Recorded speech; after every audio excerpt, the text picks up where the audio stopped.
السلام عليكم ورحمة الله وبركاته. أهلا بكم طلابي الأعزاء، طلاب الصف الثاني الإعدادي. عاملين إيه؟ أتمنى يا رب تكونوا بخير. إن شاء الله في الفيديو ده زي ما واضح من العنوان هنحل ونشرح ونراجع درس السياحة في وطننا العربي. كده يبقى قاعد لنا يا مستر درس جغرافيا ونخلص منهج الجغرافيا، ويبقى قاعد لنا في التاريخ عشان نبقى عارفين قاعدة يا مستر على القناة درس تاريخ في الوحدة الرابعة إن شاء الله، وبعد كده يبقى لنا كده درس في الوحدة الخامسة، وفي درسين ملغيين. الدرس الأخير في الوحدة الرابعة اللي هو رواح حضرتنا في العلوم والآداب، والدرس الأخير في الوحدة الخامسة اللي هو المشاركة التطوعية. دولت مش هنركز عليهم في 2023. يلا نبدأ مع بعضينا. نطلع الصفحة إن شاء الله. في الوصف هتلاقوا رابط حل تدريبات الكتاب المدرسي، وهتلاقوا كمان ملف أسئلة الدرس. لكن بالنسبة للشرح ما نزلناش الشرح لأنه درس سهل جدا، اللي هو الدرس الثالث، درس السياحة في وطننا العربي. وإن شاء الله هنحاول نشرح الدرس من خلال حل الأسئلة. السؤال الأول اللي هو صفحة 93 بيقول لي بالاستعانة بالخريطة المقابلة حدد الدولة التي تعد السياحة الدينية من أهم مصادر دخلها القومي اللي هي فيها أماكن مقدسة. الدولة واحد اللي هي السودان، لا يا مستر. الدولة اتنين ليبيا، لا برضو يا مستر. أربعة العراق، برضو العراق مش من الدول اللي فيها سياحة دينية. طبعا الدولة المشهورة جدا بالسياحة الدينية عندي دولة السعودية، عشان يوجد بها مكة أو يوجد بها الكعبة المشرفة، ويوجد بها طبعا المسجد النبوي. وكمان ممكن يجيب لي دولة فلسطين. يبقى الإجابة هنختار اللي هي رقم 3، يبقى نختار نمرة ج. الدولة رقم 3 اللي هي السعودية هنختار نمرة ج. رقم 2 أما يقول لي الصورة حدد نوع السياحة التي تنتمي إليها الصورة المقابلة. تمام، الصورة دي مكتوب عليها وورلد يوث فورم، المهم منتدى شباب العالم، منتدى شباب العالم. تمام، وكاتب لي التحديات الراهنة للأمن والسلم الدوليين. المهم يبقى دي سياحة ايه؟ ثقافية. الصورة المقابلة سياحة ثقافية، اللي هي المؤتمرات والمهرجانات والمعارض، دي تبع السياحة العلمية والسياحة الثقافية. والتاريخية برضو اللي هي زيارة الأماكن الأثرية. يبقى الإجابة ثقافية. رقم 3. تمام، هنحاول نوضح كده كل أو باقي الأسئلة. رقم 3 لما يقول تدل الصورة التي أمامك على السياحة نقط، اللي هي ده صورة طبعا للمعابد، معابد تقريبا الملك رمسيس اللي هي معابد أبو سمبل. فما يقول لي تدل الصورة التي أمامك على السياحة إيه؟ الثقافية. يبقى برضو الإجابة السياحة الثقافية اللي هي زيارة المعالم التاريخية. 4. حضور آلاف السياح لمشاهدة ظاهرة تعامد الشمس على وجه تمثال رمسيس الثاني، ده من السياحة العلمية، من السياحة العلمية. وينفع لو جالي الثقافية برضو ينفع نختارها. تمام، لأن العلمية والثقافية بتعتبر نفس المعنى. ده بالنسبة لرقم 4. رقم 5 يعد نقط من المقومات البشرية اللازمة لقيام السياحة. المقومات البشرية مستر لو نراجعها كده: توافر الأمن والأمان، وتوافر وسائل النقل والمواصلات والاتصالات، وتوافر الفنادق والقرى السياحية، وتوافر اللي هي معالم النهضة الحديثة أو معالم أثرية، وجود معالم أثرية متنوعة. وقلنا توافر مظاهر الحضارة الحديثة. يبقى الإجابة توافر الأمن والأمان.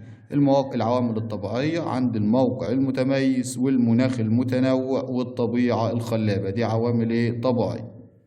رقم 6 سياحة السفاري اللي هي زيارة المناطق الصحراوية. السفاري دي سياحة السفاري من أنواع السياحة الترفيهية. سياحة السفاري وكمان الشواطئ من أنواع السياحة الترفيهية. ده بالنسبة لرقم 6.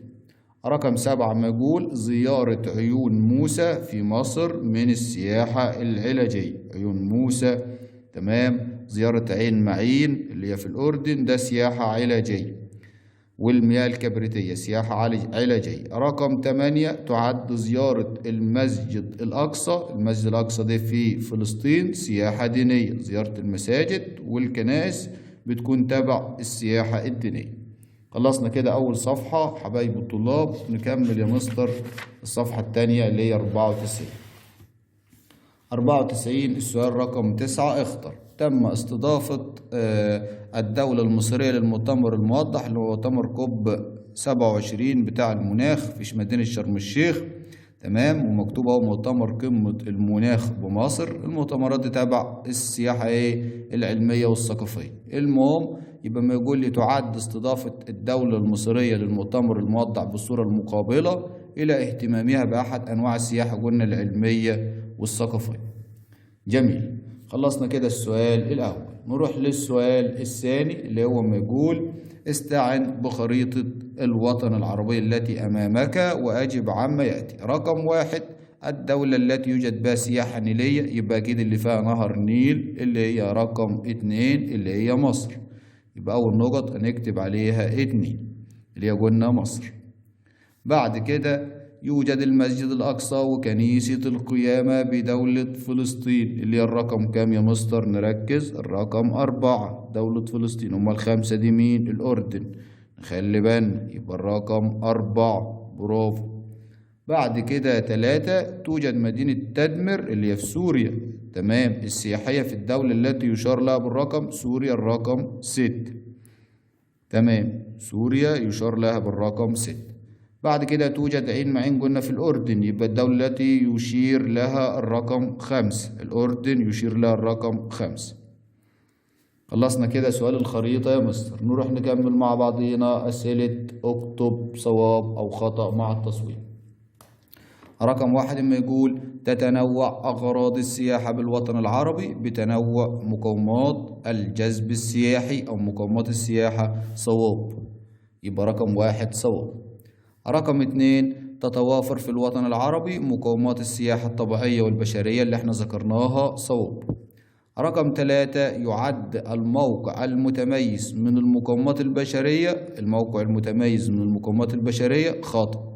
الموقع المتميز من المقومات الطبيعية اللازمة لقيام السياحة. تمام. رقم 4 توافر مزار الحضارة الحديثة من المقومات البشرية اللازمة لقيام السياحة. صواب. يبقى رقم 4 صواب. 5 يعد حضور المهرجانات والمعارض من أنواع السياحة الترفيهية. خطأ. حضور المهرجانات والمعارض قلنا من أنواع السياحة العلمية والثقافية. العلمية والثقافية. يبقى بدل الترفيهية قول له العلمية والثقافية. رقم 6 زيارة الصحاري من أنواع السياحة الرياضية. غلط. زيارة الصحاري قلنا من أنواع السياحة الترفيهية اللي هي تبع السفاري الترفيهية. رقم 7 زيارة كنيسة القيامة من أنواع السياحة الثقافية. خطأ يا مستر. قلنا الكنائس والمساجد سياحة الدينية. يبقى رقم 6 قلنا خطأ. ورقم برضو 7 يا مستر خطأ. 8 توفر السياحة فرص عمل للشباب. أهمية السياحة. تمام. من خلال العمل في مجال السياحة نفسه أو ما يرتبط بها من أعمال. صواب. 9 تسهم السياحة في نشر روح التسامح والتفاهم ما بين الشعوب. خدناها برضو من مستر في أهمية السياحة. صواب. برافو عليكم. رقم 10 من الطرق التي تربط ما بين الدول العربية الطريق الدولي الذي يمر بجنوب مصر. خطأ. خطأ لا يا مستر عشان كلمة جنوب مصر بشمال مصر. الطريق الدولي بشمال مصر. آخر سؤال في الصفحة. توفر السياحة الأموال اللازمة للمشاريع والخدمات المختلفة بالوطن العربي. برضو صواب. يبقى احنا خدنا رقم 8 ورقم 9 ورقم 10 دول تبع أهمية السياحة اللي هي توفر فرص عمل. تمام. تحقق التقارب والتفاهم وتوفر أموال لازمة للمشاريع اللي هي الصحية والخدمية والتعليمية. خلصنا كده السؤال اللي هو الثالث اللي هو اكتب صواب أو خطأ. نروح بقى نكمل صفحة 95 ونحل السؤال الرابع.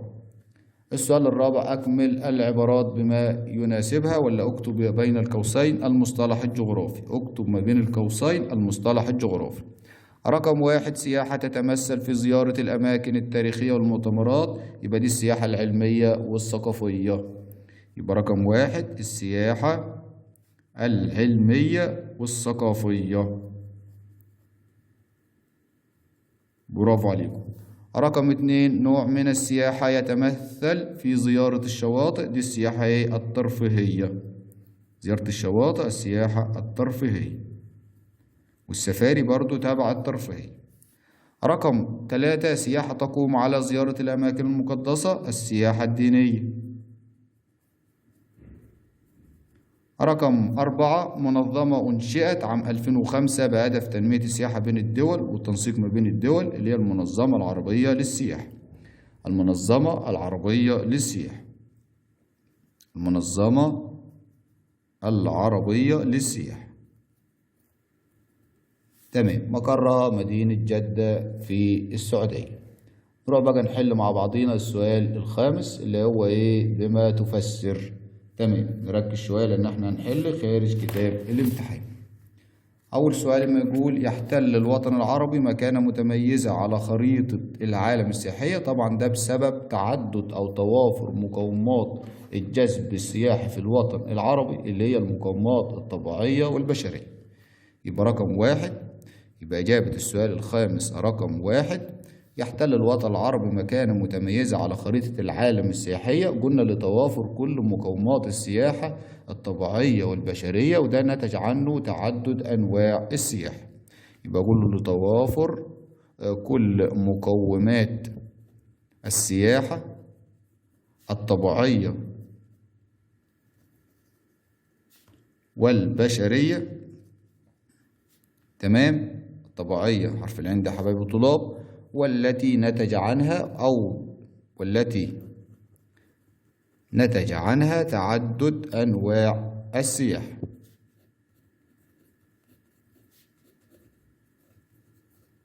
ده بالنسبة لرقم واحد. رقم اتنين بما تفسر.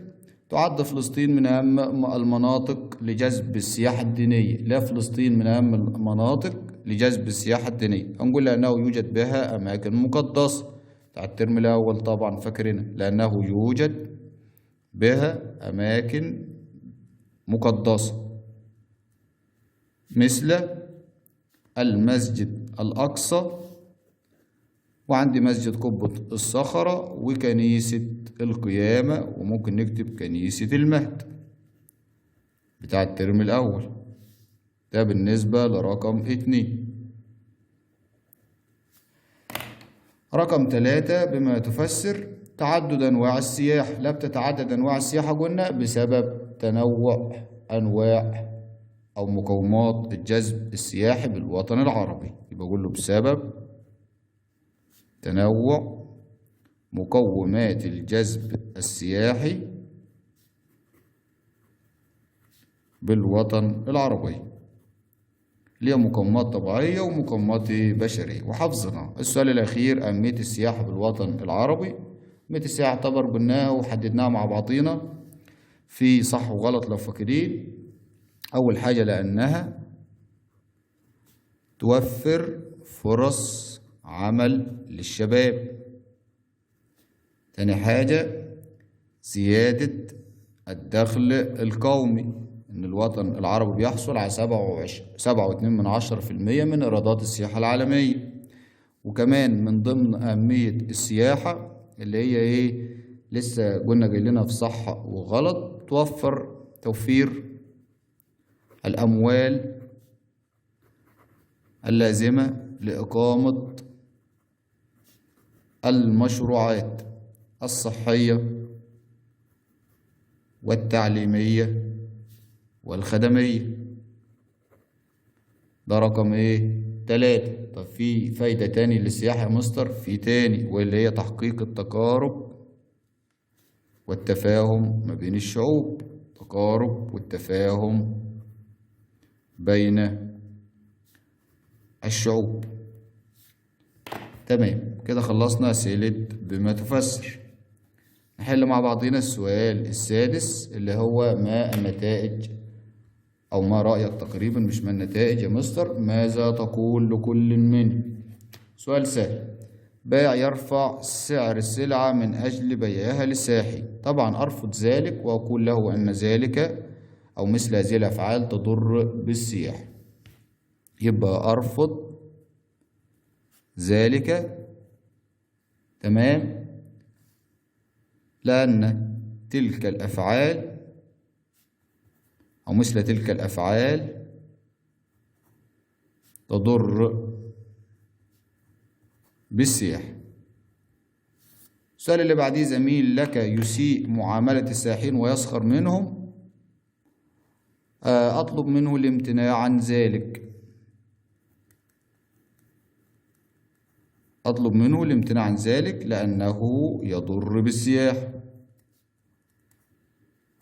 وينفر السائحين من زيارة بلدنا. بعد كده: زميل لك يكتب على الآثار أثناء الرحلة المدرسية، برضو نفس الكلام، أطلب منه الامتناع عن ذلك. أطلب منه الامتناع عن ذلك لأنه يشوه الآثار ويؤثر على السياحة. تمام، ممكن نكتب نفس الإجابة زي بعضيها، يعني عادي يعني يا مستر، عادي. خلصنا كده سؤال 6. نروح بقى لسؤال 7.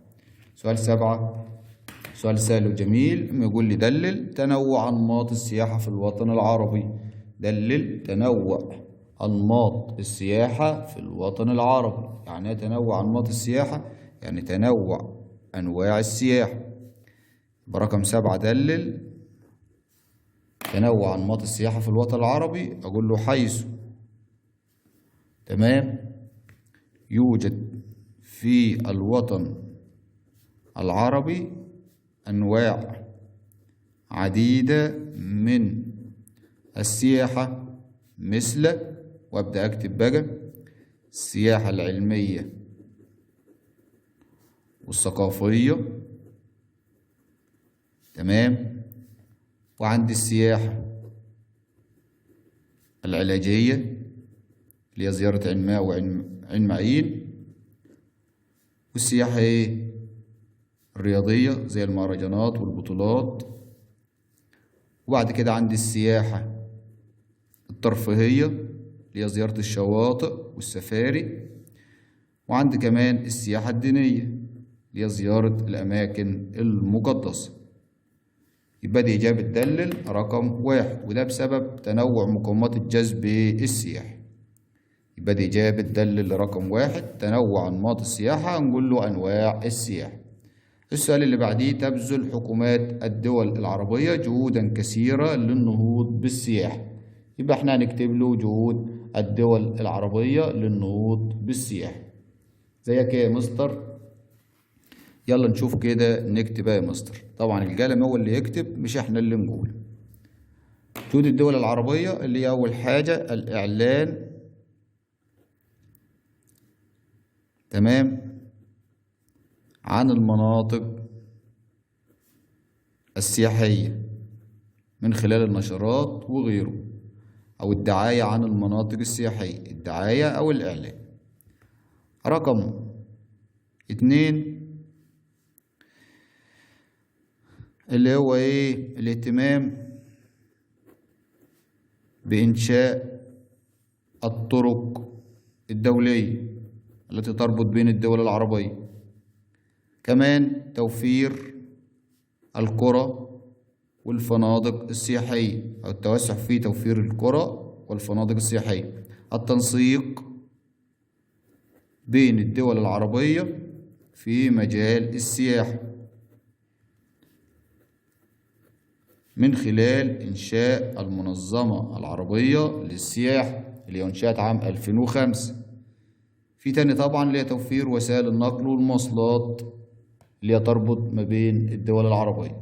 يعني أي كلام نكتبه حبايب الطلاب أي يتحسب لنا إن شاء الله صواب. جهود الدول العربية كتيرة لتنمية السياحة، يعني لو بصينا عليها بص احنا اتفقنا كده في أول الفيديو إن احنا نراجع كل كبيرة وكل صغيرة في الدرس. لو بصينا كده هتلاقوها تقريبا في آخر حاجة في الدرس: جهود الدول العربية، الدعاية عن المناطق السياحية، والتنسيق ومد الطرق التي تربط ما بين الدول العربية، وتوفير وسائل النقل، والتوسع في إنشاء الفنادق والقرى، وما كتبناش رقم 6 ديت، احنا كتبنا 4 بس يا مستر، اللي هو المعاملة الحسنة مع السائحين وتقديم المساعدة لهم عند حاجتهم لذلك. ده بالنسبة لجهود الدول العربية لتنمية السياحة. تمام، خلصنا كده السؤال رقم 7. هندخل بقى على السؤال رقم 8. السؤال 8 يعتبر سهل وجاوبناه كتير، فيعني هنقوله مع بعض كده شفوي. لما يقول لي المقومات الطبيعية والبشرية اللازمة لإصدار السياحة، هنكتب له المقومات الطبيعية والبشرية اللازمة لإصدار السياحة. يلا نكتبها يا مستر، لأن الكتابة بتثبت المعلومة. احنا هنحل رقم 8. الكتابة بتثبت المعلومة. رقم 8 اللي هو سؤال: ما المقومات؟ المقومات الطبيعية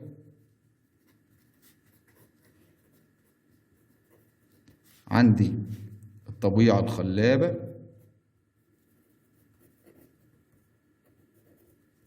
والموقع المتميز والمناخ المتنوع. تمام. بعد كده المقومات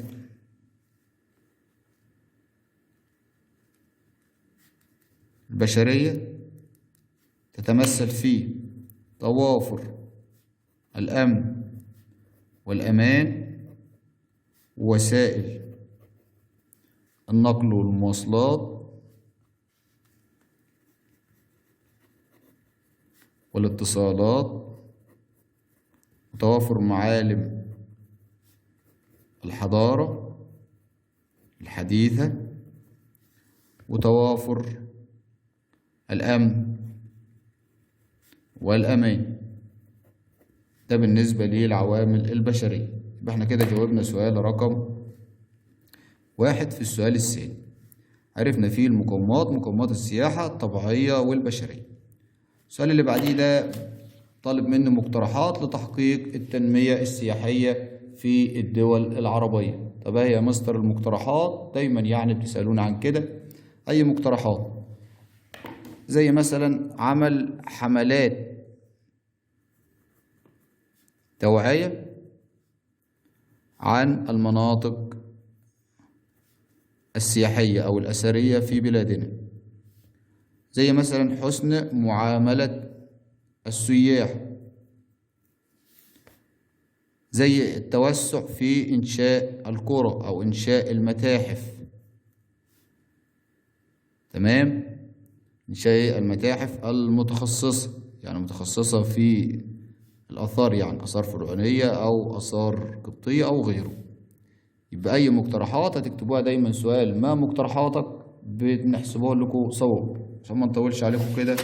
نروح نكمل باقي التدريبات الصفحة اللي بعديها، اللي هي صفحة 96. السؤال رقم 9: ما العلاقة بين السياحة في الوطن العربي وتطور التعليم؟ طبعا السياحة خدنا من أهمية السياحة اللي هي توفير رؤوس الأموال اللازمة لإقامة المشروعات الصحية والتعليمية والخدمية. يبقى ده سؤال ما العلاقة. يبقى أقول له تعمل السياحة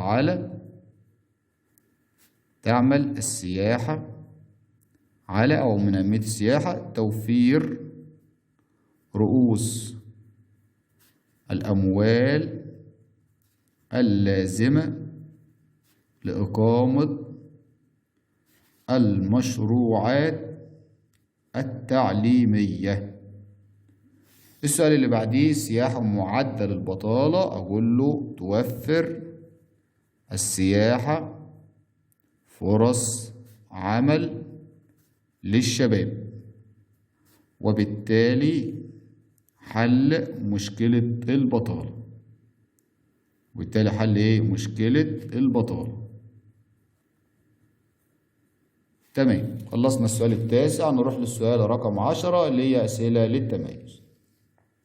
أول سؤال طبعا عاطيني صورة، ملاحظين الصورة قارب نيلي أو مركب نيلي، المهم يعني، وآثار فرعونية، وما يقول لي تشير الصورة المقابلة لإحدى أنماط السياحة التي يمكن القيام بها في دولة مصر يا مستر. مش محتاجة يعني. رقم 2: يتضح من الصورة المقابلة. شايفين الصورة طبعا مناظر جميلة كده وقرى سياحية، وما يقول يتضح من الصورة المقابلة أنها تحتوي على عدة مقومات سياحية، منها قلنا قرى سياحية وطبيعة خلابة.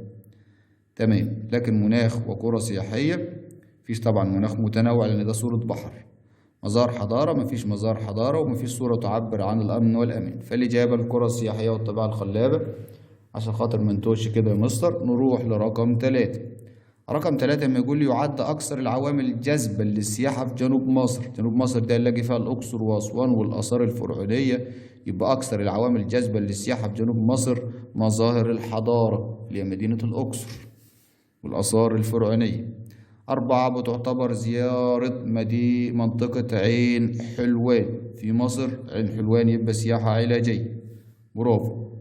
رقم 5 تأثرت السياحة سلبيا في السنوات الأخيرة في دولتين حدث فيهم مشكلات وعدم وجود أمن وأمان وثورات، اللي هي سوريا وليبيا.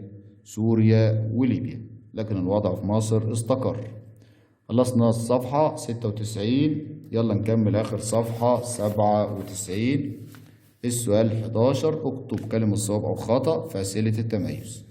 رقم 1 توجد أهم المناطق الجاذبة للسياحة الدينية في الوطن العربي في الجناح الآسيوي. صواب. يعني هتلاقي دولتين فيهم أماكن مقدسة في الجناح الآسيوي، اللي هم المملكة العربية السعودية ودولة فلسطين. لكن الجناح الأفريقي يعتبر قليل لو لقينا أماكن مقدسة. يعتبر مفيش يا مستر أماكن مقدسة في الجناح الأفريقي. رقم 2 حضور مهرجان القاهرة السينمائي الدولي يعتبر من السياحة الترفيهية. لا يا مستر مش ترفيهية، ده تبع العلمية والثقافية. يبقى العبارة رقم 2 خطأ، وقلنا العلمية والثقافية اللي هي المهرجانات والمؤتمرات والمعارض العلمية والثقافية. السؤال اللي بعده تدل زيارتك للمتحف القومي للحضارة المصرية على قيامك بالسياحة العلمية والثقافية. المتحف القومي عايز تعرف معلومات يبقى صواب. يبقى رقم 3 صواب. 4 يتم تشجيع الاستثمار في قطاع السياحة بالوطن العربي عن طريق التوسع في إنشاء القرى والفنادق. قرى السياحية والفنادق طبعا مش كاتب الفنادق، احنا ذكرناه وخلاص. صواب. نروح بقى للسؤال الثاني عشر. حدد أوجه الارتباط ما بين شبكة المعلومات والتنمية. طبعا دي خدناها في أول حاجة في التنمية، اللي هي تستخدم شبكة المعلومات في التوعية أو في الدعاية عن المناطق السياحية والأثرية من خلال النشرات. تمام. من خلال النشرات زي ما قلنا ومن خلال المؤتمرات. يبقى أقول له تستخدم شبكة المعلومات الدولية اللي هو الإنترنت www في الإعلان ولا الدعاية يا مستر. دايما حافظين كلمة الإعلان. الدعاية عن المناطق تمام السياحية والأثرية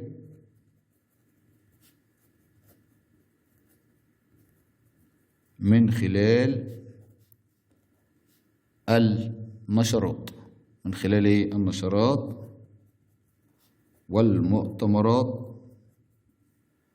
تمام. مما يحقق التنمية السياحية. احنا كده ربطنا الجملة في الآخر. مما يحقق التنمية السياحية. السؤال اللي بعديه حدد الأثر الناتج. يعني ما النتائج؟ تطبيق قيمة احترام الآخر بالنسبة لمستقبل السياحة. طبعا تؤدي ذلك إلى إقبال السياح أو يساعد على التنمية السياحية. تساعد المعاملة الحسنة مع السائحين على تمام إقبالهم على الأماكن السياحية